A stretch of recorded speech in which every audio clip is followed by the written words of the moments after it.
Okay, this is a fun fact. I've always kept it to myself. Okay. I've never really shared it with anyone. But recently, I've realized that this story that I have could maybe inspire people. So tell me, man. Come on. Finally getting to terms with it, and right now I'm going to share it for the first time ever. Inspire me. Come on. Ooh. Hi, everybody. You might notice right now on the corner of my screen, there is a spinning record. Just so you know that we've decided here at CCBTV for the Chris Hansen Conversation to have series, different series to be dedicated for different reasons.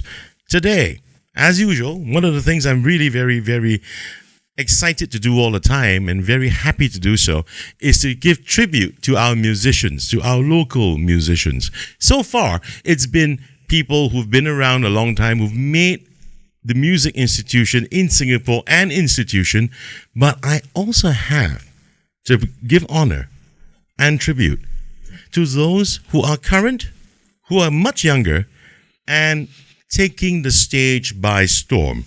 And with me today, I have that kind of special guest.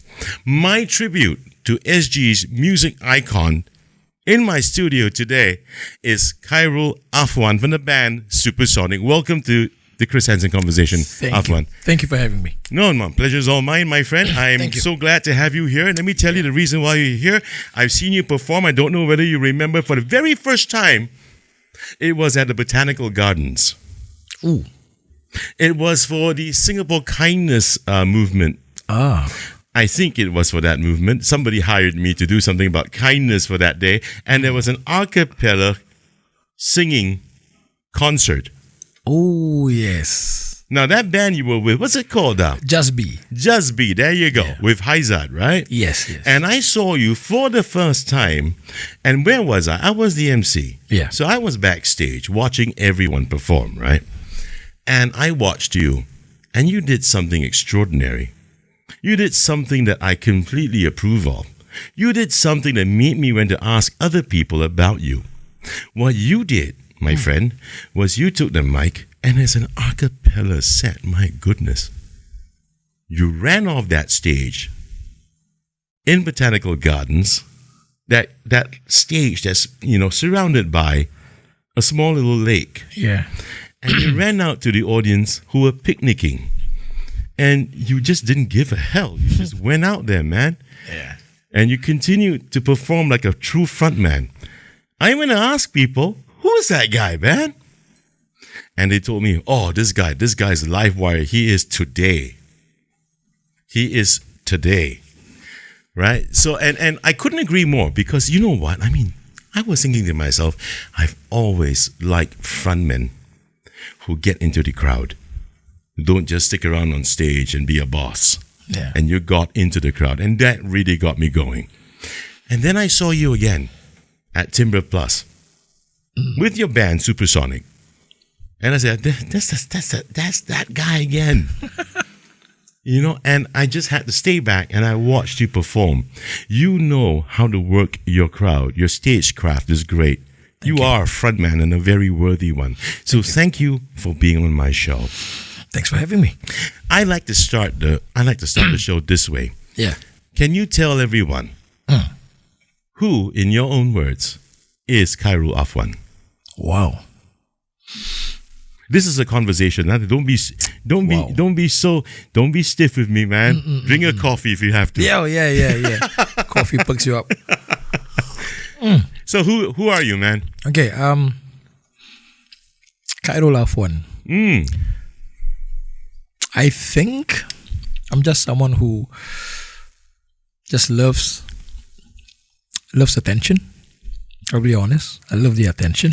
So when I'm on stage, that's why you see me, work with the crowd, because I love it when I make people smile, I make people happy. Like you said, if you're just on stage, it just doesn't feel the same. It's just that's always to me. There's always a thin boundary, or should I say that there's a wall that you need to break. Right. Because if you're on stage and they're down there, they enjoy the show, but it's different if you could engage them like in their face. Maybe some of them won't like it, but not most of them do so far, I think. So I don't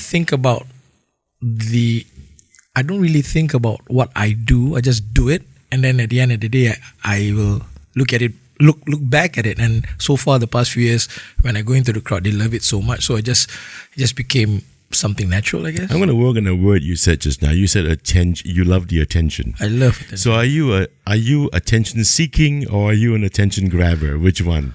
I guess it started as attention seeking. Okay. Maybe because people don't know about me. But now I don't seek attention, I grab your attention. So it just comes with experience. Yeah, all right. Well, don't go ahead, man. Say what you want to say. I'm cool with it. Yeah, because when I started out, it's like, when people don't know about you, you really need to seek the attention. Sure. Because you need the attention to survive. I guess in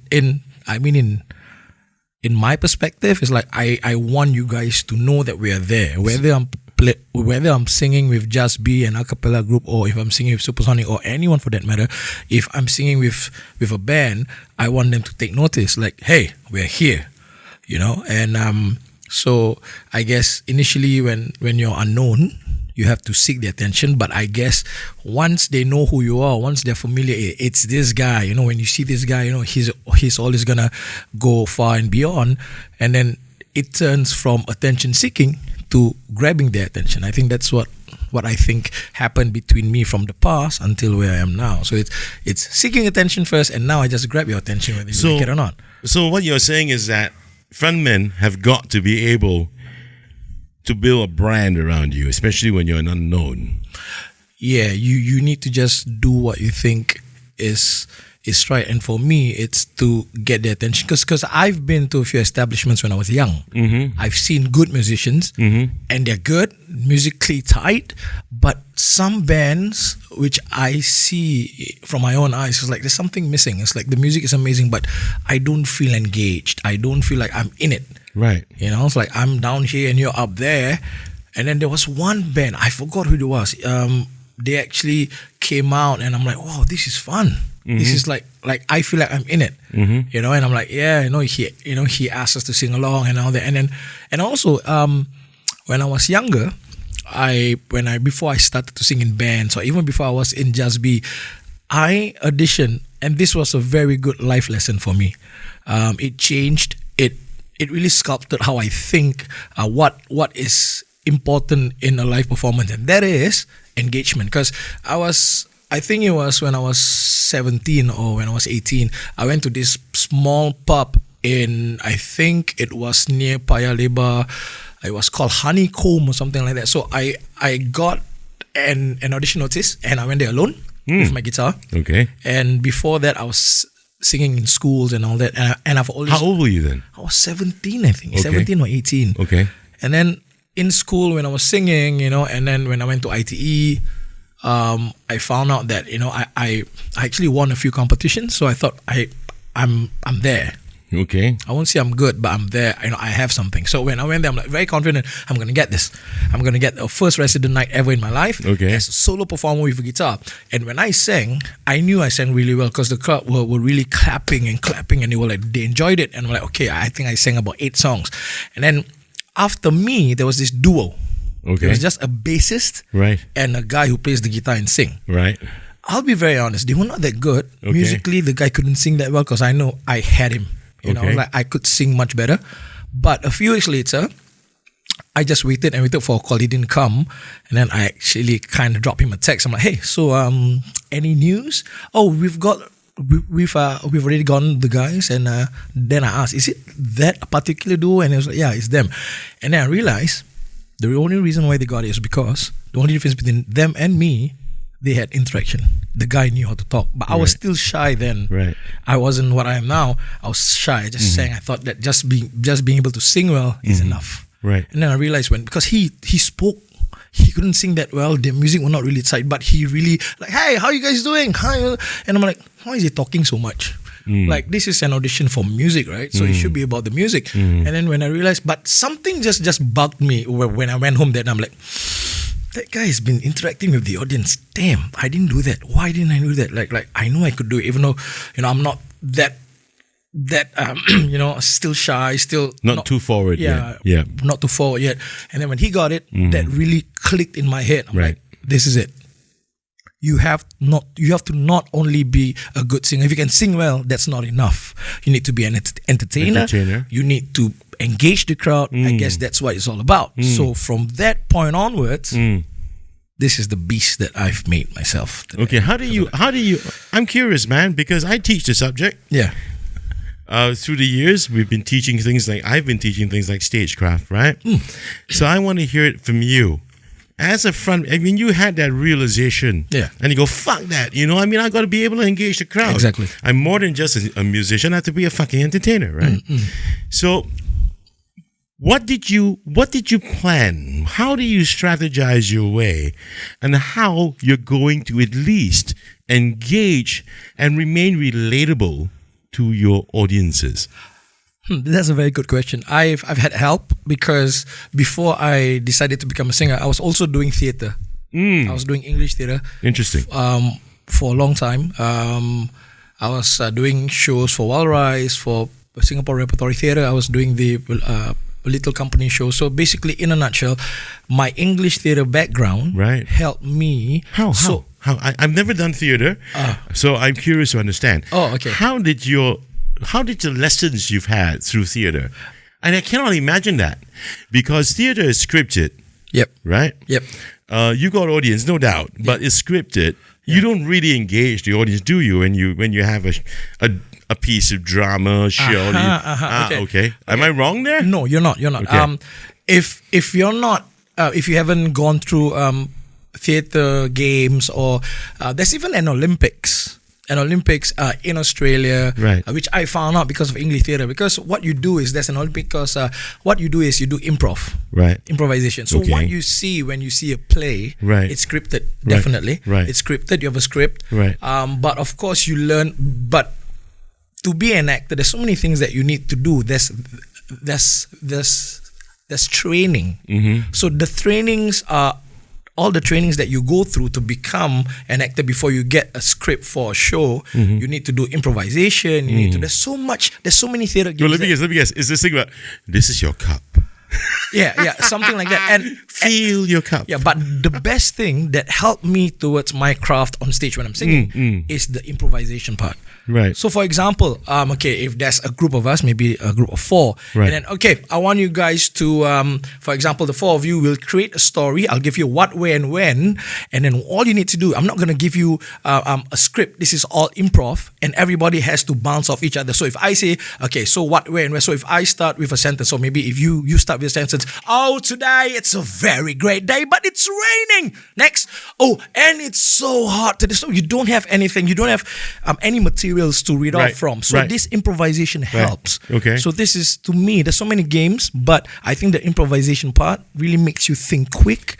So that helped me a lot when I'm on stage. So what do you think? Now that you've mentioned, it's really interesting that you've mentioned this because in our module, in the past, when we had the MC Academy, and what we taught was we had an improvisation module as well. Now, I'm in agreement with you.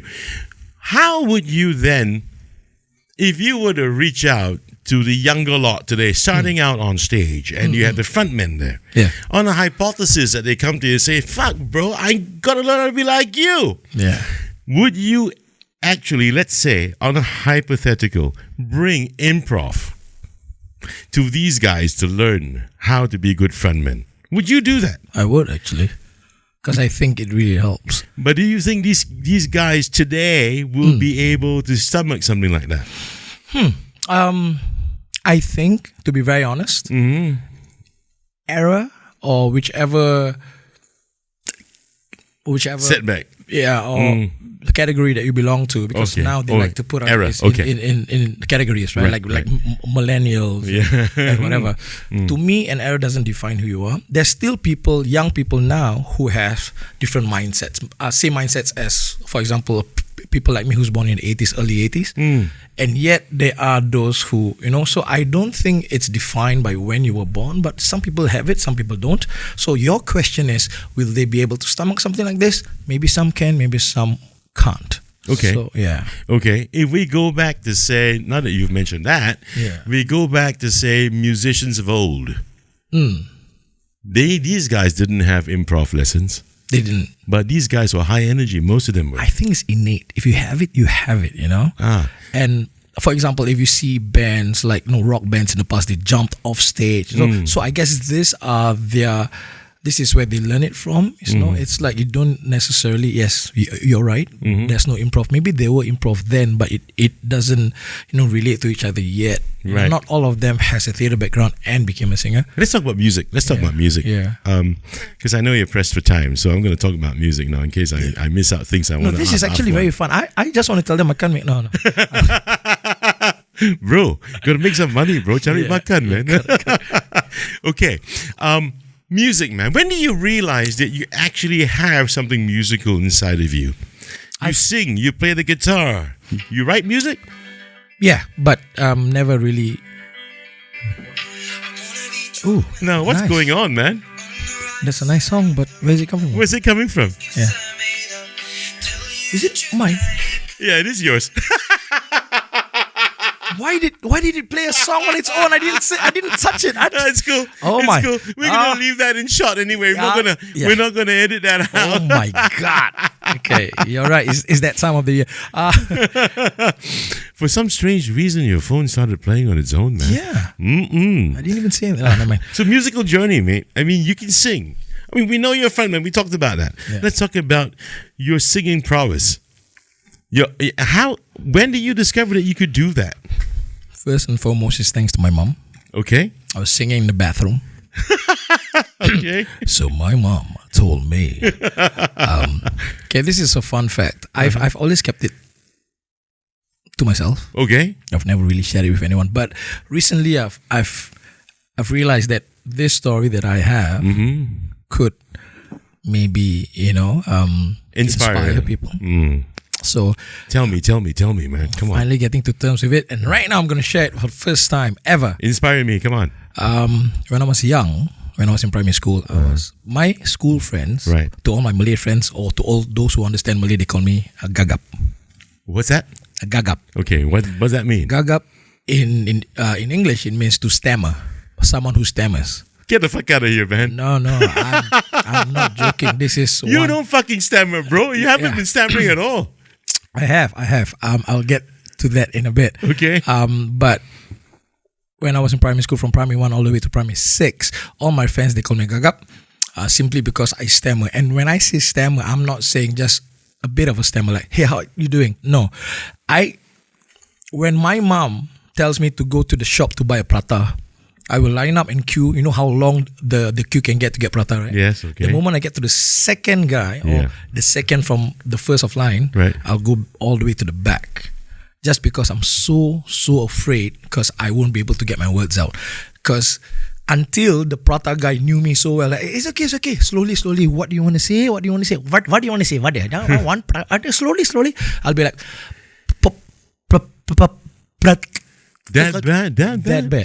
that bad. Wow. And my dad, his way of trying to help me is, Abang, every time you stammer, I will smack you in the back. Okay? So try not to stammer. I'm like, what the hell? I mean, that's always saying, you smack you in the back of the head, everything will be fine. Exactly. I'm like, no, that doesn't help.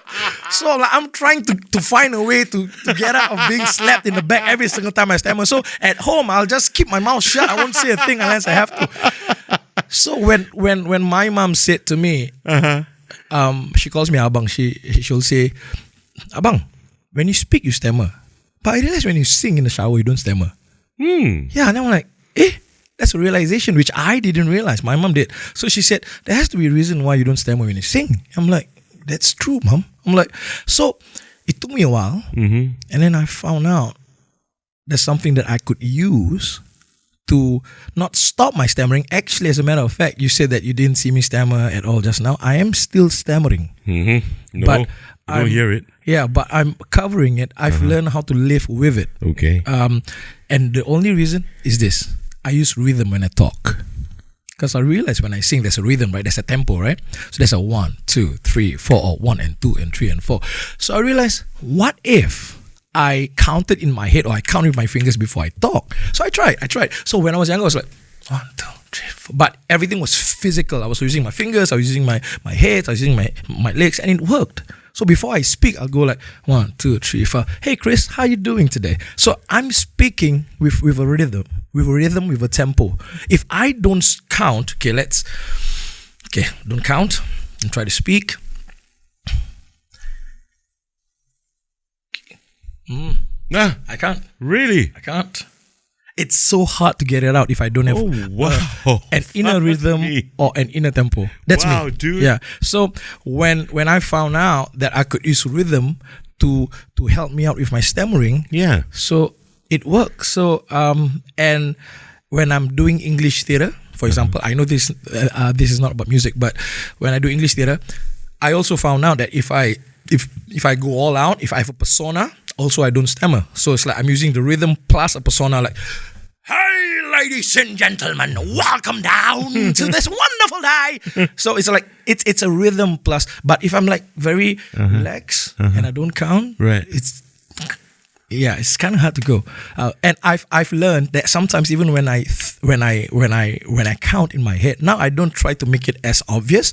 I'll count with my toes in my shoes, or I'll just count in my head. Hey Chris, how are you doing today? Yeah, today is good. Oh, what a wonderful day. Sometimes I still stammer, and when that happens, even though when I count I do stammer a bit, I'll try to make it look like I'm thinking. I try to incorporate, like make it look like seamless, but it's not. It's actually me stammering. So I'm like, actually I'm not thinking. I know what I want to say, but I'm just using that to cover, so that you won't know that I'm stammering. So that's what I've been doing all my life. So your mom made you realize that you don't stammer when you're singing in the bathroom. But the question is, how did you discover that you could sing? Obviously, as a frontman and as a lead male vocal, you've got to be that damn good to be there. So you got to be musically inclined. You got to have that. You got to have that in you. That way, you're not just singing in melody, but there's got to be groove in it as well, right? I mean, it just can't be technical. You got to be musical. When did you discover you could do all that? I think I just sang in the bathroom or whenever I could, because I think I love music. My mom told me when I was younger, I actually stole a cassette from a shop without knowing. I just took the cassette and I went out. And then when we reached home, Mom, and it's like, you took a cassette from the music shop? So I think I was drawn to music. And she said that the first music that I sang to was Ray Charles. Was it Ray Charles or was it Stevie Wonder? I just called. Oh, Stevie Wonder. Yeah. So she said that was the first song that I sang when I was younger. So I think I gravitated toward music. It's so strange, man, because most Singaporean musicians I know, or singers I know, male singers, seem to tell me the same story. Somehow it started with Stevie Wonder, and I keep wondering. I keep wondering about that. That's why it's a wonder. Well, it didn't do it for me. Stevie Wonder didn't do it for me. It was more older than that. Going back to your question, that's how I got. I mean, I went into music because my dad doesn't sing. My dad is not a musician. He doesn't really. He likes music, but he likes to listen to music, but he's not a singer. He doesn't. So I don't think there's anyone in my generation or in my lineage of anyone being a musician. So I think I'm the first. But my mom can sing though. She sings in school. She was from Malaysia, right? And she sang for like a talent time when she was in school, and she got a second. So I think I've got my talent from her. The DNA came from her. Yeah. So the DNA came from her. But what you see now is honestly years of hard work. Years of tuning and honing my craft. I mean, I didn't just sing well, because to be very honest, the first time my mom forced me on stage to sing, it was very embarrassing. It was my dad's dinner and dance at a boat called Cheng Ho. Oh, Cheng Ho, yeah. I did a gig there. Yeah. So Shit. No, I didn't. You might have been the host. I don't know, because I don't remember much. All I remember was this. It was a birthday party I did in Ching Ho, yeah. My dad's was a D&D, and there was, I think, 100 people or Wait a second. I did do a D&D in Ching Ho as well. Okay, I don't know where this is going. This might be fate. But anyway, what happened was my mom said, join it. I'm like, okay, sure, and there was someone there that I kind of had a crush on. He was my dad's friend's daughter. And I was like, okay, I'm going to take this as an opportunity to impress everybody, including her. Yeah. So I chose a song, and I regret it until this day. The song that I chose was from Boys to Men. Okay. For God's sake, of all bands, the bloody bands, yeah, you had to take Boys to Men. Yeah. You know how amazing they are. End of the road, huh? On Bended Knee. On Bended Knee. On Bended Knee. Fortunately, it wasn't I'll Make Love to You. Exactly. And then what happened was I went up. Okay, all right. Right now we're going to call upon the next contestant, Khairul Afwan. Oh, it was a contest. It was a contest. Right, okay. It was like a talent time. Right. So I went up, I was like confident, held the mic, and then the song played. I held the mic to my mouth. And guess what? What? The song went all the way to the chorus. Not even a peep. Why? I couldn't get my voice out. Why? I was like... Too nervous. Yeah. Too nervous. It was my first. Like my mom just said, go, do it. Because you haven't performed in front of an audience before. And I can hear you sing in the bathroom. So you could do it. You can do it. I got confidence. And I got confidence in my photos. Why does the scene sound so familiar to me, man? I don't know. So what happened was... What year was that? Probably... 1995, 96. Holy shitballs, dude! It could have been me there. It could have been you, because the MC said this. All right, stop the music. All right, good try. Better luck next time. Okay, next better player. So that's what happened. So that was my first public performance. So somehow this is striking a chord with me somewhere. I'm sorry if it was me. No. It was a great lesson to learn. So that was my first time, first public performance that didn't even happen at all because I was so nervous. So that's how I started. But I guess I'm very stubborn because when things like this happen, instead of running away, you run away. I'm like, damn, no, this is not this doesn't awesome, sit well with me. So I'm like, I'm gonna do it again. So awesome, I kept going. So if I can work with my stammer, I can do anything. Because I've asked, how do you work with stammer? Some of them say they don't know, have to like smack yourself or something. I've heard the 1,000 advices from people that doesn't make sense. So I'm very glad I found it out my way. Yeah. And some of they say you have to like drink cold water and bullshit, try to cough, whatever. Man. So yeah. I found something interesting online. I mean, of course I would do my due diligence and check out on my guests before they come. Awesome. Otherwise that's disrespectful if I don't find out, right? Oh my God, what did you find out? How were you in school, man? Shy. Okay. Naughty, mischievous, but shy. What were your grades, man? Oh, bad. My grades, primary school were good for some reason.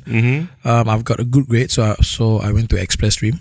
Oh, okay. But when I went to express stream, I don't know whether they're still doing it now, but you could go through the next level by two ways. Like you pass everything, or if you can't pass everything, you just need to pass English and 2 other subjects. Back then when I was in school. So you have an option of you pass everything even if you fail English or something like that, or you can pass English, art and Malay and you can go to the next one. So I can't really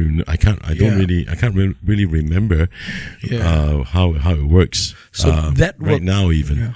Yeah. So that worked. That was how it worked when I was in school. So I think that was actually, I don't know, it just doesn't make sense. I mean, like but you said that you worked as a sales assistant in a Metro department store and a bartender at a pub while you were in school. Oh, man. Yeah. And then you also worked as a workman to erect tentages alongside workers from Bangladesh. Yeah. Why were you doing all that, man?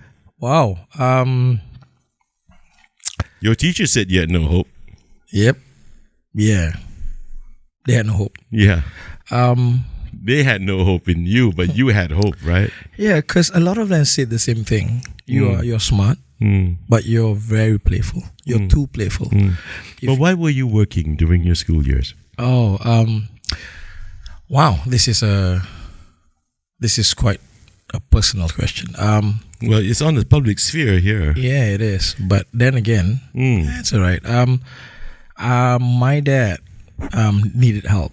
Okay. Yeah, she needed help, and my mom wasn't working then. She was working for a while, but then she stopped. So you worked for the family then? I worked for the family. Nothing shameful in that, bro. Yeah, not that. Just okay. So for reasons unknown, I had to help my dad out. So I had to, work so that I could help to contribute to the family. So that's why I worked early. Right. And that's why I worked all the different jobs. My first job was for Metro when I was in Sec 3, and there was a... Which Metro was this? It was at... I think it was the Metro at Far East Plaza. There used to be I was working in the Metro in Lucky Plaza. Yeah. Hey, wait. Is it Lucky Plaza? But I was... No, I think I'm a lot older than you. I was working there for my O-level holidays. Yeah, because... Security guard, yeah. Wow, God. Yeah. I work at the ladies' shoes department. No shit, dude. No shit. At first, I was like, what? Ladies' shoes department? But then I realized, hey, this is not bad. Yeah. Because you help the ladies to wear their shoes on.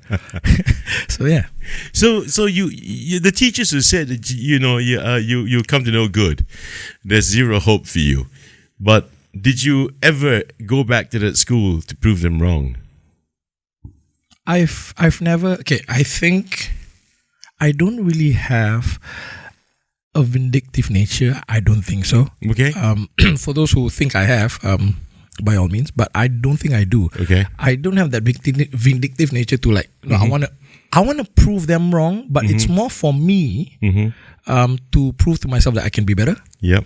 But there were a few opportunities where I had to go back because I was doing English theatre, right? Right. So because of English theatre, I learned about how to teach as well. Right. So I went back to a lot of schools. I was teaching for about, I think, 10 years. So I go to all the schools, and then I teach for drama.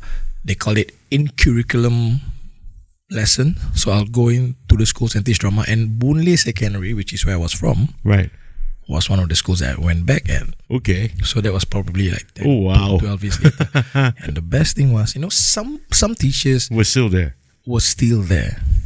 And the best part was one of the teachers that said I couldn't make it was there still. So when I came back, I didn't make it a point to find her, but I just walked, and then, I saw her. I'm like, hey, hello. And she's like, she looked at me once. She's like, hello, do I know you? I'm like, yeah, I'm so-and-so. Oh. She's like, what are you doing here? You have your kid here or something? Right. Oh, no. I'm teaching. I'm teaching drama. I'm teaching them about confidence, about stage etiquette, I'm going to be here for the next probably 8 months because I'll be in charge of your drama club. And she oh, okay, wow, you've changed. you've turned your life around. And then I just told her this, no, I'm still the same person as I was when you first saw me. Yeah, I'm still the same mischievous, no good. But I guess some people had faith in me. Unlike you, but it's okay, it's all right. I wish you all the best. And then I just walked off. And she was like, You know what? This is a story that's all too familiar for me, man. Yeah. My son, when he was, I'm not going to mention the school. I love the schools that he's been in. They're both my alma maters. When he went over to primary 1, to my old primary school, lo and behold, when the parents had the orientation thing that happened in the school then, these years ago, my primary 1 teacher who had an issue with me way back when in 1977. Primary 1? Yeah, she was still teaching. Apparently that was her last year. Oh my. And she just had to meet you. To bump to me. And she looked at me, she recognized me from freaking 77, man. Oh my. And this was like 8 years ago, 8 years ago. And she said my full name, Christopher Henson. Oh my God. And she's like, don't tell me. We're going to have another one of you here. Oh, my God. I said, okay, you got a memory of an elephant. Yeah. Crazy. She couldn't let it go. I mean, my goodness, because of her, I got my first 2 strokes of the principal, man. Oh, man. Yeah, probably 1. Oh. Some people don't forget. Man, there's some tinge of familiarity. I was also told the same thing. You amount to nothing in life when I was in secondary school. Yeah. We both got canes from school, yeah. Yeah. Me too. Nice. So as a full-time musician, you're full-time. You're doing this completely full-time, right? Yeah. Okay. Can you tell everyone, with all true honesty, hand to heart, this profession today, does it help put bread on this on the table and a roof over the head of your family? Yes, it does. Let's rate this. Let's rate this way, okay? Not enough, just enough, a little more than enough, more than I can expect. From my experience, Yeah. a little more than enough. It goes between both. Just nice and more than enough. Okay, so which means you're comfortable Very comfortable. as a full-time musician. Yes, very comfortable. Okay, but you have to work your ass off. Yes, you have to work your ass off. Okay, and how hard do you work? I mean, how many days a week do you perform? Right now, it's 5 days a week. Well, that's not so bad. And not so bad. But there was a point in time before COVID, I was singing 7 nights a week, and the worst, not say the worst, but I think thinking back, I was actually very surprised that I could go through it and still have my voice every single day. Exactly. There was a point in time I was singing 7 nights a week, and not only that, 6 nights a week from Monday to Saturday, I was playing at 2 venues because the bosses that I play for own both venues. Right. So they made me sing at both venues, and what happened is I will sing one set at their first venue in Clarke Quay, and then they will even hire a van for me to go in between during the break. So when I end my first set at Clarke Quay, the van will bring me to Marina Square for their next venue for the second set, for the first set there, and then I go back to Clarke Quay for the second set. You're shitting me, right? So I did that for 3 years. Oh, and I was singing as a 3-piece band, and I was the only singer. I was the main singer. None of my band members could sing a lot, so maybe 1 or 2 songs per night, but I was singing probably about, so the 2 venues combined, I think I sang about 50 over songs per night on my own. And me being me, and those people who knew me, they will ask for songs like Sweet Child of Mine. Oh gosh. Because they know I have quite a high range. So you know how people would like to ask for songs to test you? Yeah. So every single night for 3 whole years, I was singing like that. And then on Sunday, I was singing at Aquanova when A-List was having a break. So the Vibe sings there. So I sing with the Vibes on Sunday. So 7 nights a week, 50, 60 over songs per day for 3 years without break. How do you survive that? I asked myself the same question. How did I do that? So when you ask me how many nights I'm singing now, 5 compared to that was, but the thing was, I enjoyed it.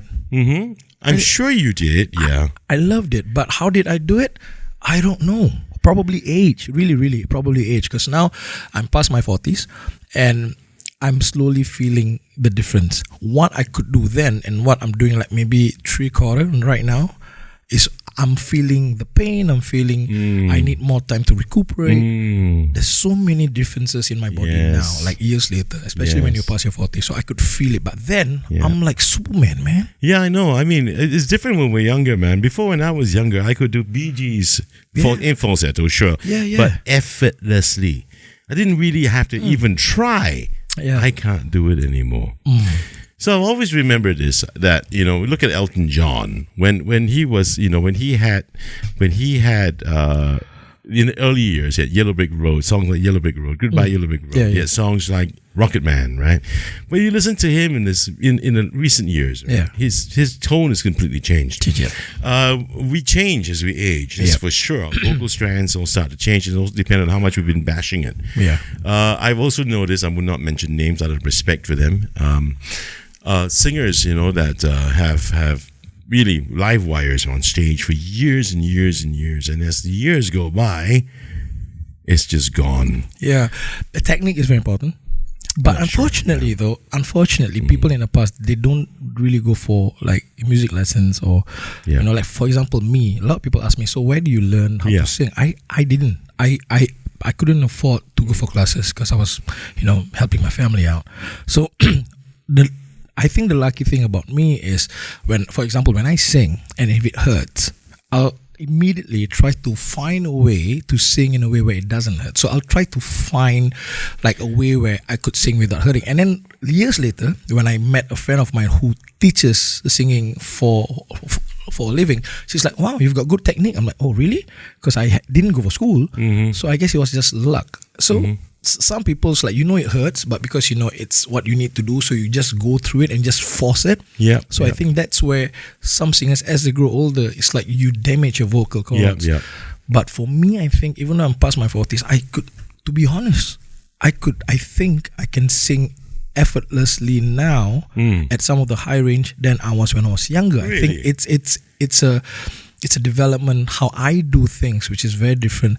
So now I could sing the high notes without feeling any strain at all. So, Wow. So what I'm trying to say is, yes, some people do change, their voices change as they grow older, but I think if you do know your technique, for me, I'm lucky, but if someone really learns a technique, I think you could still go beyond 50 and yet still maintain that range if the technique is right. I tell you a funny story. About 3 weeks ago, I hardly go on stage these days, but when I do, it's because I want to, and of course, if they can pay me. But I hardly go on stage, and I'm in a private show circuit, right, and private gigs and stuff. So this was a kind of big show, and I was sweating buckets over it, man. Nervous? Well, nervous not because I'm not having stage nerves. Worried because I have this very bad sinus that is a back drip sinus, and I'm also I always have bad reflux as well, so it burns my throat. And I've been fighting that shit for a while, and then I had to go on stage and I had to sing. So I had prepped about 7 songs, but in the end I ended up doing 3.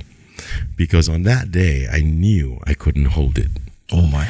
Yeah, it went well. It went well. It was very, very well received. It's hardly you get me on stage to perform and sing anymore. But I hosted and sang. So and it's something that I find it kind of terrifying because as we age and we lose that one thing we love. Oh, it's painful, man. Now watch yourself. You got to look after yourself. Definitely. Is there a future for musicians in Singapore? What do you think for the young people who have a passion for music? What do you think? Wow, this question has been around for a long time. Okay, I'm asking boring questions, but I'm going to ask it. I've asked it anyway. It's a very good question. Okay, but I'll be very honest. Please do. I'll be very honest. Please do. That's to put this in the nicest way. Don't have to be nicer. Just go for it. Fuck that. Go for it. The thing is, to me, in my opinion, in my honest opinion, in any field, you can make it. You can make any field work for you, but whether you are meant for the field. Right. A lot of people ask the question, can you make it in music? But I think the right question to ask is, are you made for music? Because first and foremost, you need to have it.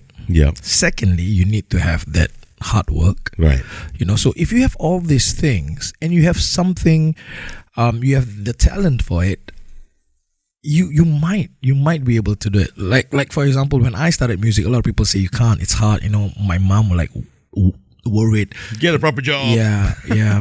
But my dad was like, do what you want. Wow. Yeah, you do what you want. He's never ever told me to, even if I had bad grades in school, he'll just, all right, you don't like to study? Okay, whatever you do in life, the consequence you face. But coming from a guy that would say, smack him across the back of his head, the stammer goes away. I mean, that's pretty cool, right? Yeah. Like he's my biggest fan, and yet he's like cool about it. He doesn't go to any of my shows. Oh, that's awesome. He just Pa. I call him Bapa. Pa, I did it. Very good, son. Very good. You enjoy yourself? Yes, Pa. All right, very good. That's all. As long as you're happy, you do whatever you want. Just one thing, okay? Don't ever disrespect your mom, and that's it. Everything else is like I can do whatever I want, But yeah, so it's like when I choose music, my mom was a bit, bang, sure not, because she was from Malaysia. Right. She wasn't doing well. Her family wasn't well-to-do. Right. She had to quit university because her parents were not able to pay for it. Okay. So she worked at the fields. Okay. Right. So when she didn't, because she was smart, I think if they had the money to let her finish her university, she would have passed with flying colors. Right. That's how smart my mom was. Right. But because she couldn't, she's now putting her hopes on her kids. Right. To get a degree. Yeah. Because she couldn't do it. Yeah. Yeah. So I have a younger sister and a younger brother. Yeah. So it's like, and I am the eldest. Right. So she put hopes on me, right? Right. But I didn't like to study. I hated to study. I hated school. So I went to ITE simply because she still wanted me to study. Okay. So that was how much she wanted me. So when I told her I want to go to singing, she was kind of worried. But when I was performing on TV with Just Be and all that, and then after that, all her cousins and whatever, so she was like, slowly she's like, oh, maybe my son does have something, So it's like I kind of proved to her that I have something special, right? And it's helping, right? So after a while, she got used to it, and now she's very proud of me. But back to your question, can you make it in music? Yeah. Honest, you can, but you need to have something. Yeah. And you need to have the discipline, and you need to have something. For example, what I mean something X factor. If you don't have it, maybe you can't, as with any other fields, you can't make it, because no matter how hard you work, but if you don't have it, you can't. So I would say you can make it music, but you need to work really hard, and you need to be very honest with yourself. Do you think you have an X factor, or do you think you can grow one? Grow one, exactly. Because if you don't, you can't. If, like, I'm not trying to brag here, but my experience, this is real life experiences. I've been singing since 2000. I started night music really late. I was doing a cappella with Just Be, and while I was working as a bartender, and I saw this duo in a club called Vogue at I think it was just in front of Ministry of Sound or Ministry of Music. MOS, okay. Central Mall. Okay. Yeah, so I work as a bartender, and then I saw this duo from the Philippines, and they just sat there and just sang 3 sets, right? Right. And then I was like, I just asked the manager, hey, how much are they getting paid for like 2 sets like that? They just sit down there, break time, can smoke, chill, and go up there, sing again. Like, what, $50 per night? Oh, they got $150 for the both of them? No, each. What? Like 150 to me, that was a lot. Right. Because I was earning about what, $8, $9 an hour. Right. So even if I work 10 hours, I only get $90, right? Yeah. And they're just there for like what, 3 sets of 45. 3 sets, yeah. And I'm like, wow, that's a lot of money. So that was when I was 16. That was 17. I was working there illegally because I was supposed to be 18, right? Yeah. So yeah, so from 18, I've always had this in my mind, I want to be a night musician. Right. But for some reason, I had no friends that was in the scene. Right. So it was hard for me to break through it. I've always wanted to be one, but it took me from 18 until I'm 27, 10 years, 28. Then I met someone who's singing in the night circuits, and I'm like, Kak, can you help me, Kak? I've always wanted to be in the night circuit, Kak. Okay, Dek, boleh, Dek. You come follow me, I'll teach you. And I have to say props to somebody by the name of Nana. Okay. Oh. Nana Cantik. There's a few Nanas. Nana Karya, Nana Cantik. Oh, it's not Nana Karya. Okay. Yeah, so it's not Nana Karya. It's they call her Nana Cantik. Okay. So Just Be was doing a TV show. And she was one of the TV show. Is basically, I love their concept. They highlighted all the musicians like who are not popular, who's not in mainstream, but they want to show that these are what we do. So one of them was a night singer. So I talked to her, blah blah blah. So she helped me out. So from, I think I was 27, 28. That's when I started. So I started really late. Okay. But I think I created waves when I started, because when I joined Raw Energy, my first ever band, suddenly when I go around, hi, Afwan. Oh, engkau Afwan Raw Energy. I'm like, oh, okay. Like my name was moving around. Like moving How around. did you get into Raw Energy? Okay, Nana introduced me to Rosalina. Okay. Rosalina, which is the dangdut queen of Singapore. Okay. She was then singing at Orchard Towers. Right. So when when Nana introduced me to her, she asked me if I could sub for her band, which was called Skin Puppets at Ipanema, for her singer who's going to reservice for 2 weeks. I went there. I was supposed to sing for 2 weeks. After 2 days, Rosalina came to me. I'm sorry, Afwan, this is your money for 2 days. You don't have to come already. My boss said you got no X Factor. You're very fat. Back then, I was 127 kg. No chin, nothing. So she was like, yeah, here's your money for 2 days. Don't come anymore. Sorry, I know you can sing very well, but my boss said you got no X Factor. You're very fat. So I'm like, okay lah. So I took that as another form of motivation. Okay. So from there, Rosalina felt so bad. She introduced me to Saad. Right. From Raw Energy. Okay. Yeah. So that's how. So Saad called me, hello Afwan. Hey, go Afwan. Ni Saad from Raw Energy. I got your number from Rosalina. You can sing for my band. Okay. You audition for me at China Jump. So I went there and then I auditioned and then I got it. So that was then after I played with them for a year. Right. For a year plus. So that's my first band. So that's how I got to play with Raw Energy. Right. Okay. Yeah. Wow. What do you think is missing in the music business? Or give me a wish list, man. What do you wish the music business in Singapore to be like? We talked about something innate. We talked about people. I asked you a question about, whether the young musicians today will have a future. You talked about something more innate, whether you have the X factor or not.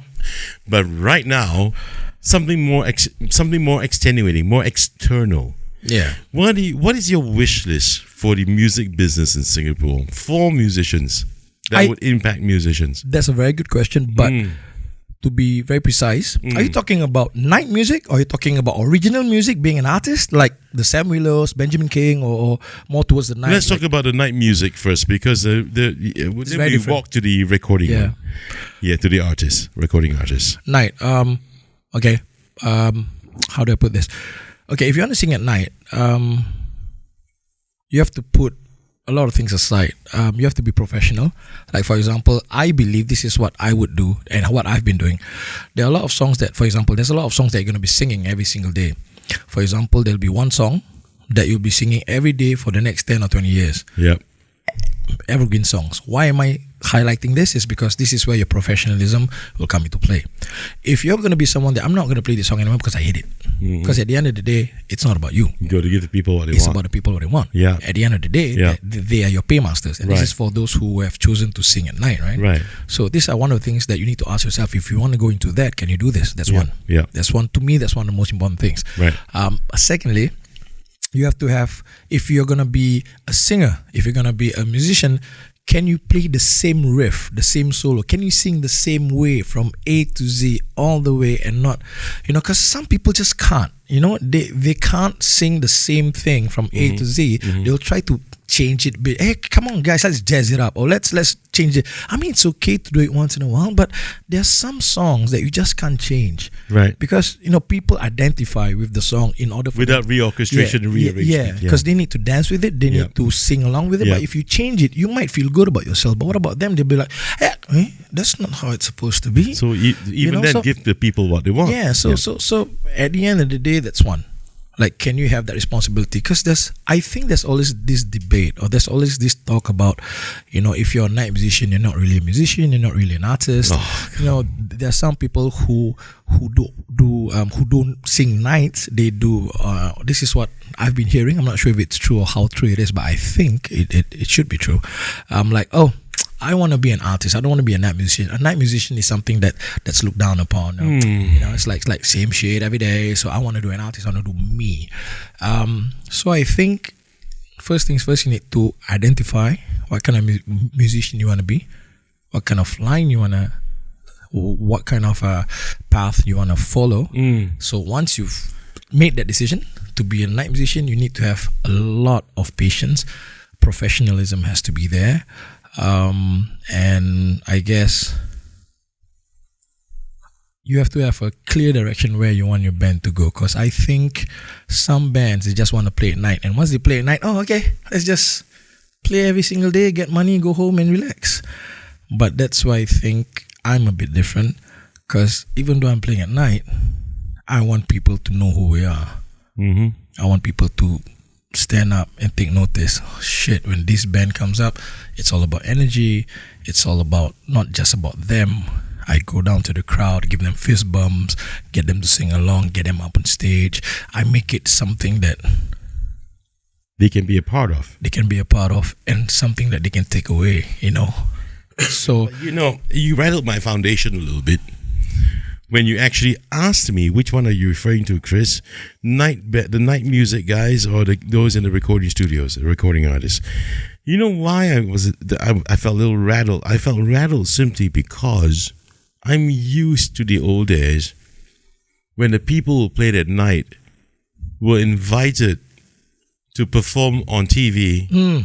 And they were, then you know, and then we had labels back then that looked towards these guys. Yep. Labels like Polygram. Yeah. Labels like EMI, right? And and these guys come out there and they write original stuff and they put it out. And when you tell me that there is a differentiation between the two, and I go, this is so not that, to me, it's not palatable. Yeah. Because it's a rite of passage. Yep. If you want to be a recording artist, you got to do the nights.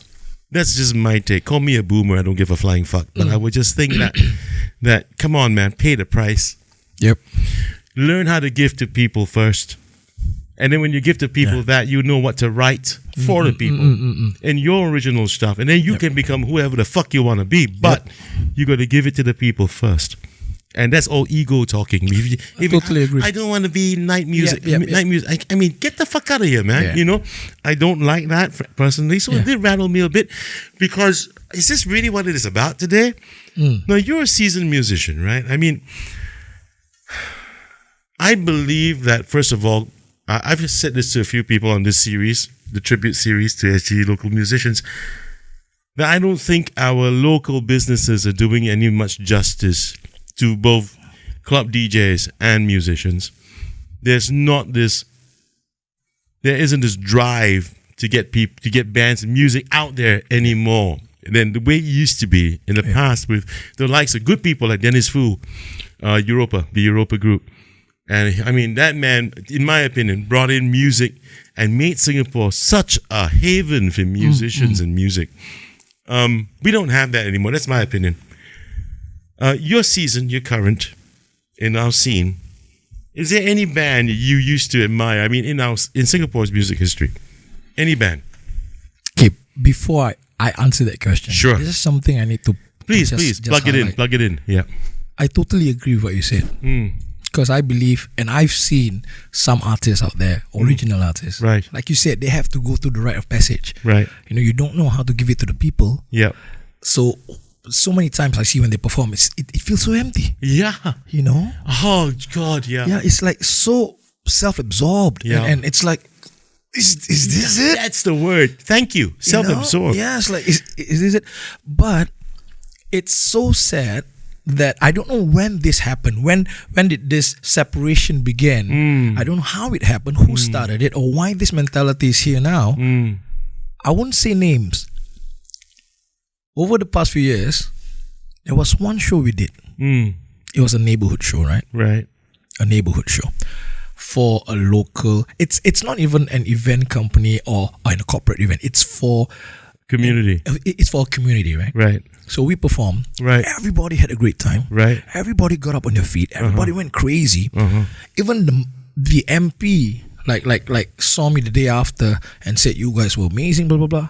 But guess what? What? On their Facebook page, somebody said, "Why do we have these nightclub bands playing for our show? But if it was a Singapore Idol or whatever, just because they're on TV and they're artists, celebrities, it's okay. But they called us nightclub bands." So I think this is where it's sad to say people do think this way, like there's a separation. No, for fuck's sake, you know, to these people, I don't give a flying fuck if you're watching my show. You happen to be one of those assholes. I just want to tell you, can you stop fucking stereotyping people? Yeah, man. People got a living to do, and these people are talented. You have no damn right to stereotype. Look at the freaking mirror first. Oh, that makes me really angry. Yeah. But you know, when it comes to, I asked you a question, who do you admire most? Just a quick answer, because I know we're running out of time. But who do you admire in Singapore's music history? Wow, definitely Jive Talking. Oh wow, Rafi. Yep. Okay. Jive Talking. Shaggy's okay. Which is very sad because I started late. When I heard all the stories about how Sayuti. Sayuti, yeah.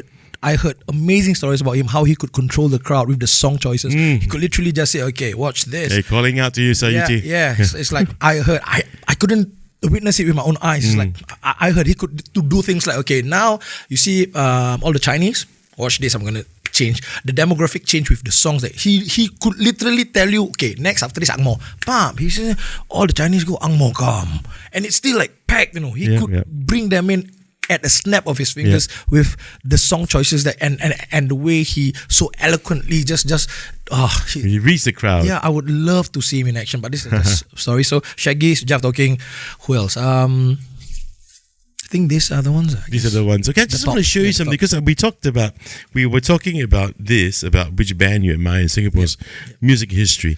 We were talking about how much commitment you need to put into this business. We were and the craft. And we were also talking about, I was saying way back when, if you're in the night business, you're a band, you're good. You get on TV, you might even get in, write an original number. I just want to show something for you, for all the viewers at home. Kai, can you put up that one, please? My favorite people, here we go.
Look at that. So can you imagine, man? That was taken at the old Paramount Hotel in 1984. My.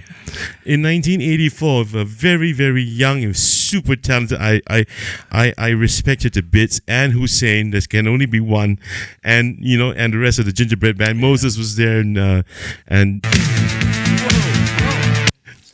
Back didn't have enough. So anyway, so if you take a look at that, look at the energy there. Yeah. And that was how hard these people work. Yep. Every song, every night. I used to watch these guys, Yes. They're not the only band that were doing that. Yep. So many. There were so many. Look at Dougie. Yeah. Dougie with Culture Shock, in early years. That guy was super Livewire, man. Yeah. And to me, we don't have, there's you now. Thank God for that. Thank you. And that's the reason why you are here. Thank you. Because I don't see anyone else doing this. Because the rest are so fucking self-absorbed. You're right using that term. And I don't know what to do with this shit. I really, really don't. So just before we say goodnight, give a plug-in about Supersonic, man. Well, has it become a business? Oh, yes. You remember when you said take good care of yourself? Yep. Yeah. So I'm kind of at that part where I'm like thinking, what if God decides to take my voice away or something happens? So I've been doing things on the side. So yeah, what I've been doing is I haven't even put it out there yet. I'm doing things like sound equipment rental. And I'm trying to be an events Organizer? Holy shit Okay, balls. maybe not to that extent. Probably just audio equipment and stuff. But yeah, so far so good. Here's a plugin. If you guys want to know more, you can log into our website. That's www.supersonicsg.com. And of course, you guys can follow us on social. You can follow us on our social media on Instagram. Just look for Supersonic SG, and Facebook as well. That's Supersonic SG, one word. And yeah, that's about it, I guess. Can we put up Supersonic's logo, please, Kai? And the band picture. Hey? Yeah, I can't bring it up. You can't bring it up. Yeah, it's alright. Really? Okay. But once again, Chris, thanks for having me. No, the pleasure's all mine, man. Thank you for being here, man. Really, I wish you and the band the best. Thank you. I really hope that Danny Long of Timber Plus, he can continue to really build upon the music scene in Singapore. I think we need it very, very badly. And I think it's also a matter of how we can educate people in our communities that, hey, musicians are really good people. Yeah. And they bring a lot of joy to our ears and our hearts, man. I mean, we got to do our part in doing that. Anyway, everyone, thank you so very much. I've had Afwan from Supersonic with me for this episode of the CHC's tribute to SG's music icons. And thank you for watching. And we are now probably just wait a little bit past the half of the season for season 2. My time flies, huh? Make sure you come back and watch some more of our episodes. We still have a few more to go, and a few more interesting ones as well. Interesting guests will be on my show. Remember to please subscribe to CCBTV podcasts on YouTube and catch more of the Chris Hansen conversation there. We are also on Facebook. Follow us there, CCBTV. And on Instagram at ccb.tv_. Comment, please. Even if you need to fuck me over, please just go ahead and write everything you want to do. Everything you want to comment, please do so. I look forward to it. This is Chris Hansen, together with Afwan. Thank you so very, very much. I'll see you guys again soon, and rock on.